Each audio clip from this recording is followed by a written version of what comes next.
Olá pessoal, eu sou o André Cardoso, eu sou o tradutor do livro Test Driven Development, o teste de design no mundo real. Eu fiz a tradução, por assim dizer, para PHP, né, do livro original em Java, e com esse projeto também foi criado um repositório no GitHub, onde qualquer desenvolvedor, qualquer leitor, inclusive, pode acompanhar. Na verdade, qualquer leitor é mais do que imprescindível que acompanhe esse repositório para entender exatamente como que o livro foi estruturado e como executar os testes. Anteriormente eu fiz alguns vídeos, fiz uma sequência de vídeos ensinando como realizar os testes no ambiente Windows, no ambiente macOS e também no ambiente Linux.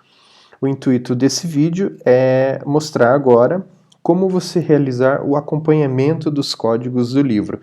Então, conforme os códigos de teste vão sendo listados no livro, foi criado, foi dado um commit com a estrutura da página em que ele se encontra, para que você consiga ir acompanhando e que fique fácil de você entender como tudo isso vai evoluindo. Então, se você tiver alguma dúvida, não captou alguma coisa do livro, você pode acompanhar aqui através do checkout, né?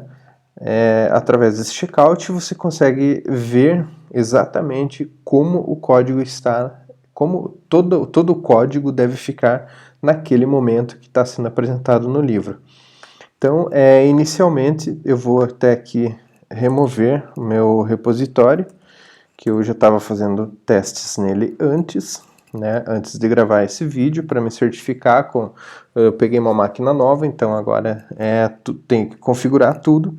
Então, obviamente que antes de gravar o vídeo, eu acabei testando, né, para não ficar tão feio eu chegar a mostrar algo para vocês no vídeo e simplesmente não funcionar. Então, basicamente, o que eu sugiro para você tenha o Git instalado na sua máquina, né? Você vai ter já a possibilidade de trabalhar com Git. Você tem a possibilidade de realizar o download via zip, né?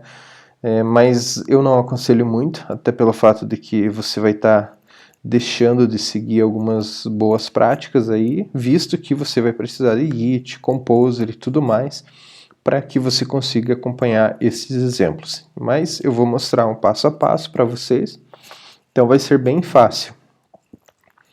Então aqui o primeiro passo é copia a URL de clone do Git. Você pode também estar utilizando ferramentas visuais como como SourceTree e algumas outras que existem para Git.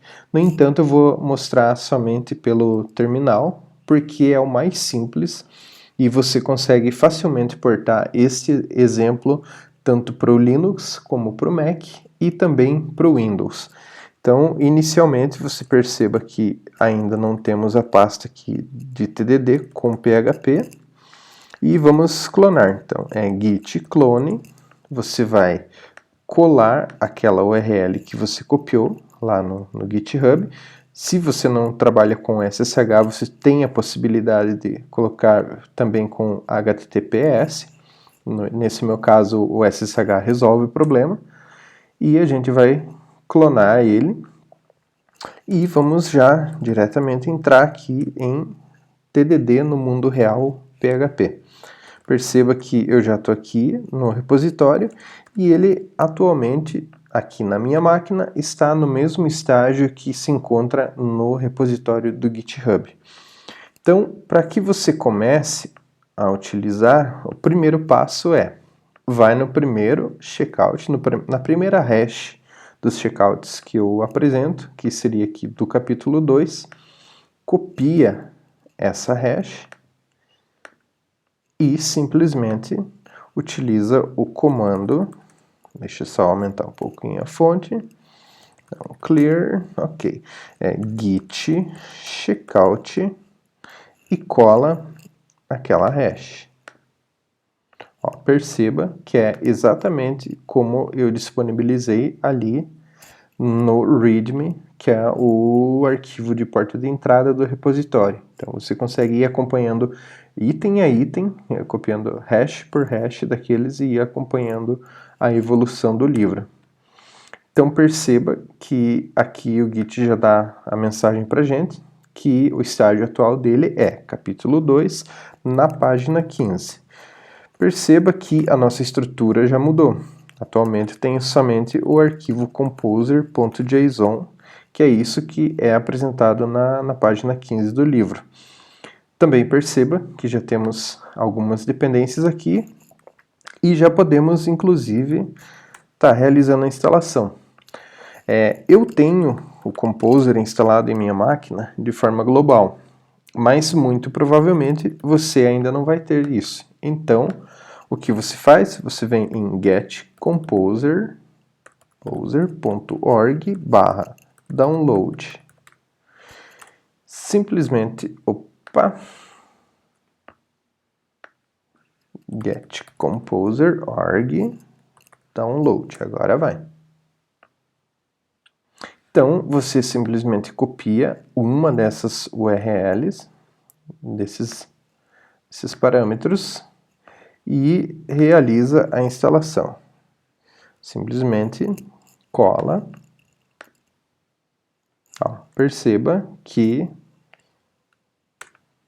no meu caso, ele já vai fazer a verificação e ele já mostra aqui, que tudo está correto para utilizar o Composer. Caso alguma dependência do Composer não seja satisfeita, o próprio Composer já se dá o trabalho de te informar, olha, você tem que instalar a extensão tal e assim por diante. Isso é bem intuitivo, então a mensagem que ele explica ali para você, você consegue facilmente copiar e jogar no Google e tranquilamente realizar a instalação, né, do que ele está precisando para poder funcionar. Então agora já temos o Composer, eu vou rodar somente esse meu primeiro exemplo, né, com o Composer que eu acabei de baixar, mesmo porque quando dá o próximo checkout, esse composer.far vai acabar sumindo. Então eu aconselho também você que instale, né, o Composer de forma global. Se você não sabe como instalar de forma global, aí vai uma dica. Se você está em ambiente Linux ou Mac, basta que você rode como superusuário, né? Você vai mover o composer.far para usr local bin composer. E pronto. Ele vai te pedir a senha, isso é normal. E pronto.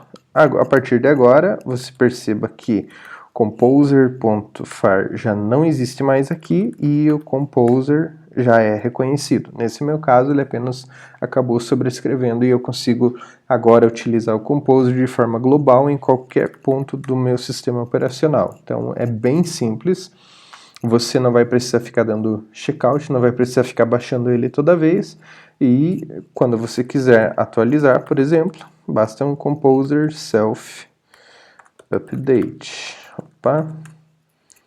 Update, que ele já atualiza e você não precisa mais ficar atualizando em cada um dos seus repositórios. Então isso é muito prático, inclusive para evitar que no caso a gente desse um próximo checkout, no caso, como foi aqui, a gente desse um próximo checkout e o arquivo composer.far sumisse.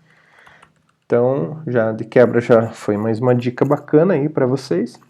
Então agora o que a gente vai fazer? A gente vai instalar as dependências. Composer install. Não precisamos dizer se é o ambiente de desenvolvimento ou ambiente de produção nesse estágio, mas em um ambiente de produção é bem interessante que você coloque que você não quer realizar a instalação do modo desenvolvimento, que seria install no dev. Basicamente isso. Nesse caso, se eu rodar esse comando agora, ele vai remover o PHP Unit, porque o PHP Unit, como vocês vão ver, ele está no meu arquivo nos requerimentos de desenvolvimento. Então, mais uma dica aí para vocês. Então, basicamente, agora a gente já tem a nossa estrutura de pastas exatamente como temos na página 15, já com as dependências do Composer instalada. Então, perceba que já existe a pasta Vendor e dentro dela a gente já tem várias coisas, como o próprio Composer, temos a questão do Doctrine, do PHP Unit e tudo mais que o próprio PHP Unit acaba utilizando para poder fazer o trabalho para você. Então, agora a gente vai para um outro checkout. Perceba, eu vou até colocar um checkout aqui do capítulo 3, por exemplo, para ficar um pouco mais intuitivo, mas o correto é você seguir primeiro esse, aí você vai acompanhando o livro, vendo o código certinho, depois esse, depois esse, depois esse, e vai acompanhando. Eu só vou avançar um pouco aqui, para que você consiga ver como os códigos, como a estrutura que existe no projeto hoje vai sendo alterada conforme eu for dando os checkouts. Então agora já estamos no capítulo 3, na página 33. Perceba que já temos a pasta SRC e a pasta testes.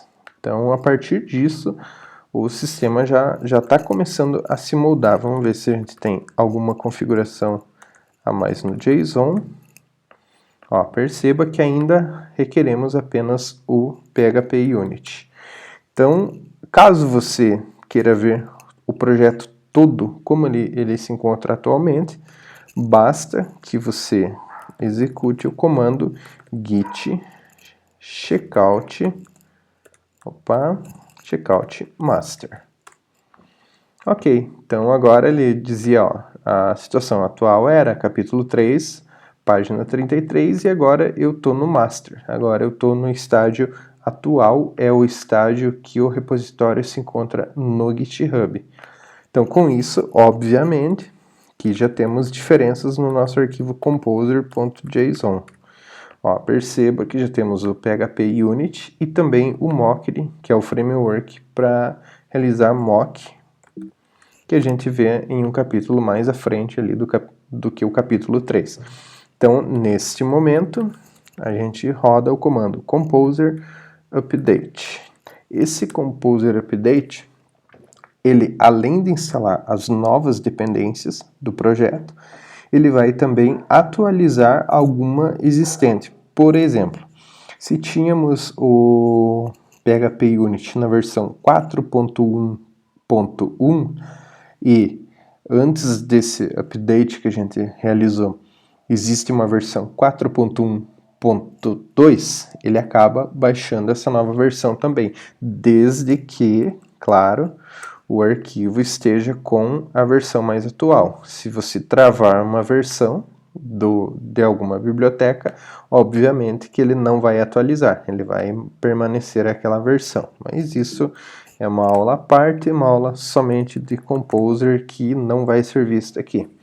Então, neste caso, a gente já tem todo o nosso repositório, toda a nossa estrutura de teste e todos os exemplos conforme chega ao fim do livro. Então, neste caso, um outro detalhe também que você vai executando é os testes em si. Então, você vai dando os checkouts, conforme você vai acompanhando aqui, e sempre que tiver alteração no composer.json, você roda o comando composer update, depois do checkout, e quando existir teste, você roda o vendor bin /php unit. Nesse meu caso, eu já criei um arquivo de configuração para que fique mais simples, para que a gente já tenha até um coverage, que é um recurso bem legal que o PHP Unit nos dá, que é um feedback visual de como estão nossos testes. Então, ao final do livro, você vai ter exatamente isso, 68 testes, com 114 asserções, todos eles passando, e você vai ter, se você tiver o Xdebug instalado na sua máquina, claro, tem esse requisito, você vai ter um coverage que nada mais é que um feedback visual de como estão os teus testes. Então perceba que aqui estamos todos com 100% de cobertura. Perceba que existem situações em que 3 ou mais testes acabam passando, então não é basicamente um teste. E esse é um recurso muito legal do PHP Unit, assim como também existe no JUnit do Java e em toda a família XUnit. Então é isso, eu espero que vocês tenham gostado. Agora você já sabe exatamente como acompanhar os exemplos que são apresentados no livro, você já tem o repositório inteiro, e caso você ainda encontre alguma errata, o que a gente já trabalhou bastante, já deu uma refinada bem legal depois que o livro foi publicado. Caso você ainda encontre alguma errata, você pode reportar direto à Casa do Código, aqui em Submeta uma errata, e você pode acompanhar também as erratas aqui através desse repositório, que é erratas livro TDD com PHP. Também um repositório meu, que está aberto e qualquer pessoa consegue localizar, e está numa estrutura bem simplesinha que você consegue acompanhar. É isso, pessoal. Até um próximo vídeo.